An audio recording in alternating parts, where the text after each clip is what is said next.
rum. Sweet, like mangoes.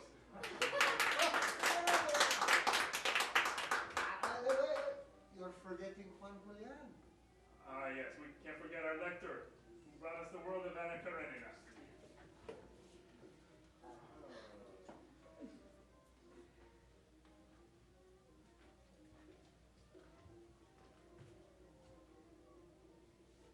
Straight to Roma.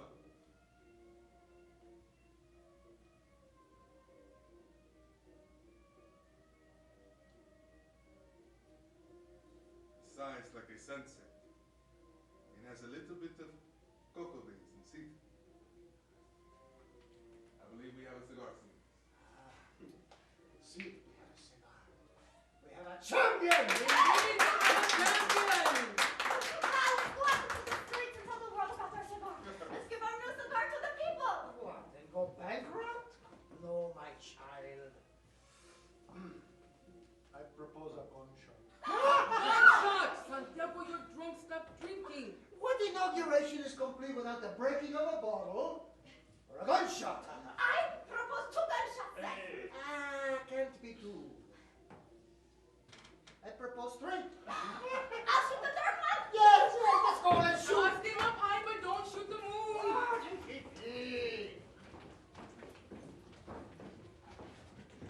where are you going? Outside. I've been with you all night. You're still in love with this man. Maybe just as much as you are. I don't like men. Then why do you always want me to tell you what I do with them? And because of the old habit we have of listening. We are listeners. No, there's something else. There is something else. And it's terrible sometimes. And nothing makes sense to me anymore. I want you to go back to him and tell him you want to make love like a knife. Why a knife? Because everything has to be killed. Bravo.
and that was yesterday, I was chosen to pose for a cigar label that was called Aida, like the opera.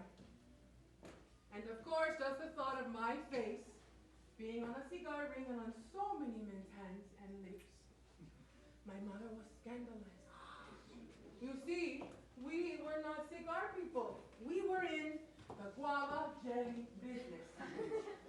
So when my mother forbade me to pose for the cigar label, I told her I wanted a picture of my face on a can of guava marmalade. And it was only fair. So they dressed me up in a red dress, and I had a red carnation behind my ear. Oh, they had me looking lovely, sitting in a hammock with a parrot by my side, and I was... Let's go, my dear. We danced, we gone. You had too much to drink. You just want to take advantage of me because I'm drunk. Mama! Good night. Oh, good night! Manila, are you coming? I'll be there in a minute. Don't be too long. Let's go home. We'll see you tomorrow. Adios. Adios. Adios. I don't want this night to end. I can stay up all night. I don't want to go to sleep. We sleep too much. We spend more than 1/3 of our lives sleeping. Sleeping. Darkness descends and everything is a mystery to us. We don't know if trees really walk the streets at night like I've heard of legends, or if statues and spirits dance in the square unbeknown to us. And how would we know if we sleep? We sleep and we sleep. What did you drink? I want what you drink.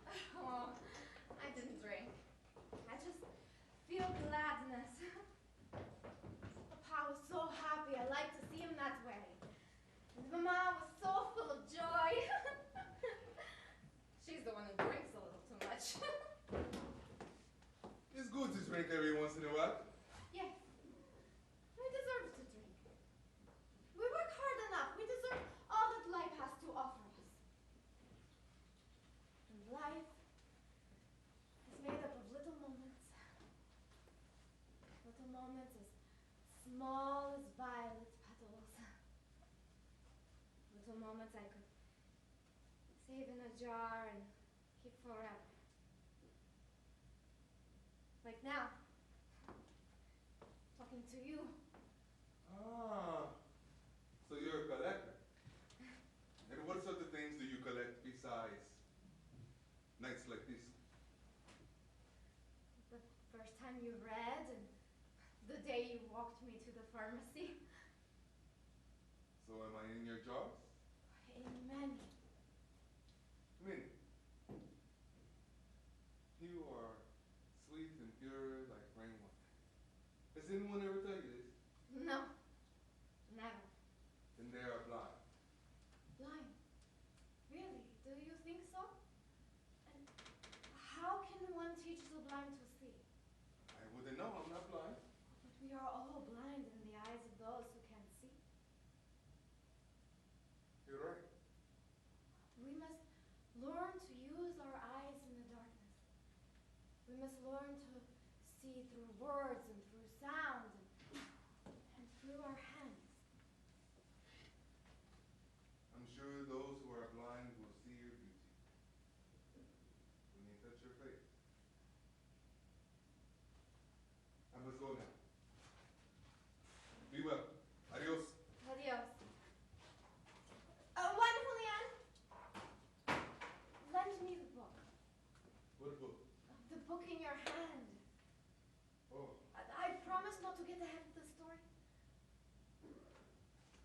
bring it tomorrow. Otherwise, I won't have a book to read. May you dream of angels. You too.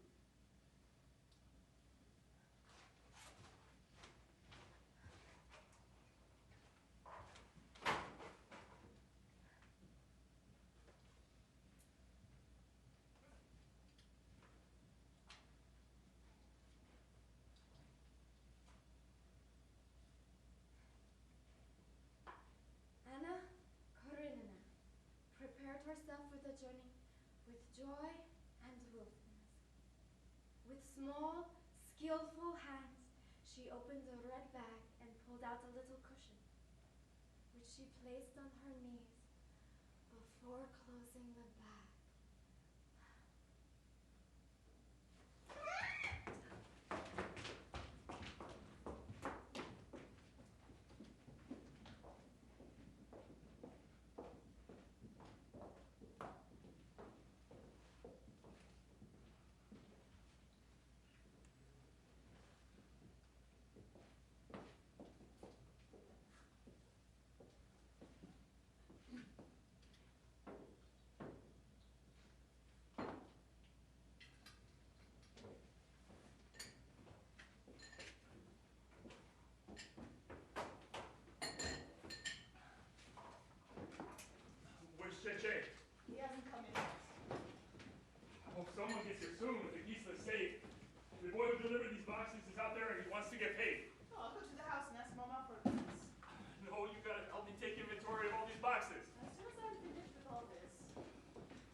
top of the desk. Where's Cheche? He hasn't arrived yet. Don't blame him. I would still be in bed too, but when your mother gets up, she's like a rooster. I Nobody. didn't wake you up. I didn't say you did. It's those shoes you wear to walk around the house. They're louder than a train. Shoot, shoot, shoot, shoot. I swear someday I'm gonna throw them out the window. You do that and I'll give your Sunday shoes to the chimney cleaner. See how the pain gets worse? How this woman loves to bother me? Do you want my bottle of spirits, Papa? Oh, please, anything you got. You know your mother doesn't take care of me.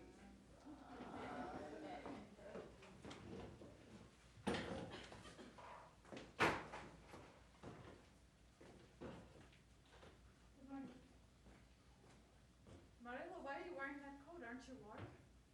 No. Some coats are meant to keep winter inside. So when you wear them, you find pockets full of December, January, February. All the months that cover the earth in snow and make everything still. That's how I want to be. Layered and stiff. My child, are you all right? I'm fine, Mama. Don't worry about me. Good morning. Good morning. Good morning. Here's your book. Thank you.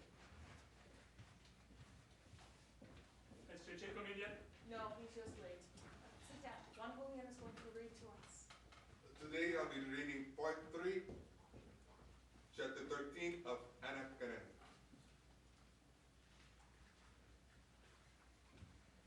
In his youth, Ana Karenina's husband was intrigued with the idea of dueling because he was physically a coward and well aware of this fact. In his youth, this truth often forced him to think about dueling and imagine himself in a situation in which it was necessary to endanger his life. This old ingrained feeling now reasserted itself. Let's suppose I challenge him. Let's suppose they teach me how to do it. He went on thinking. They put us in position. I squeezed the trigger. He said to himself. And it turns out, I've killed him. He shook his head to drive away such silly thoughts. What would be the sense of killing the man in order to define one's own relations with a woman?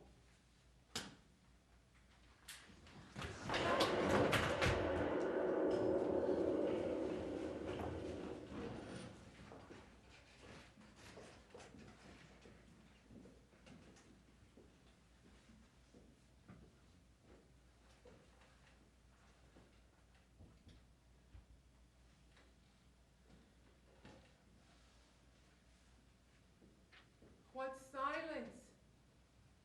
I never knew silence could have so much weight. Can somebody say something? Can somebody read? We are listeners. We are oidores.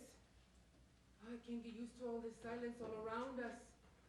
It's as if a metal blanket has fallen on us. The same silence as we had when our last reader died. No, this silence is louder, much louder, much louder. It's because Juan Julian was taken before his time. The spirits of the young are heavier and they cling to the earth like a cloud.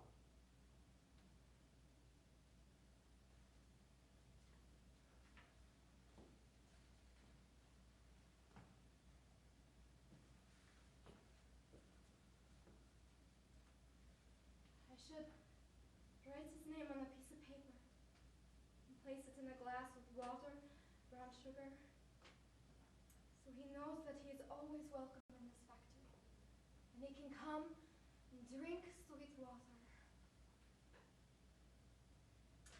Nobody better tell me it is wrong for me to do so. You hear me, Mama? Your mother didn't say a word, my child. I know she hasn't, but we have to look after the dead so they can feel a part of this world, so that they remember us, and that we can count on them when we cross to the other side. We should continue reading, Papa. Yes, we should continue reading the book in his honor. it doesn't feel like he left his job undone. So he knows we are still his faithful listeners. If I could, I would read. But I know that if I opened that book, I would be weak. We should not cry. Tears are for the weak. It's more the knife and the killer and the trickle of blood that streams from this factory all the way to the house where he's born. Can somebody read?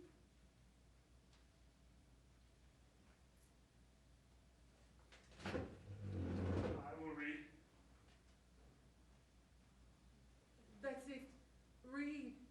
So we can get rid of the silence and this heat, and we can pause over a few lines and sigh and be glad that we are alive. Read something cheerful. Stories are meant to be finished, Papa. Let him finish the book. She's right. Stories should be finished or they suffer the same fate as those who die before their time.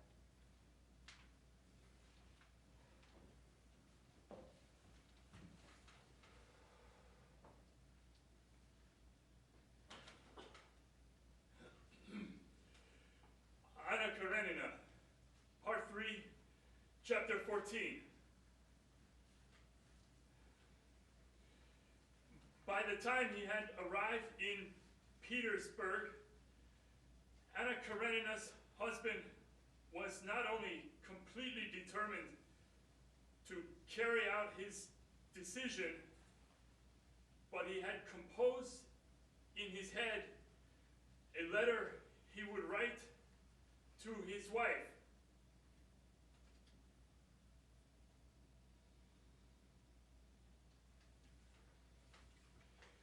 In his letter, he was going to write all the things he'd been meaning to tell her.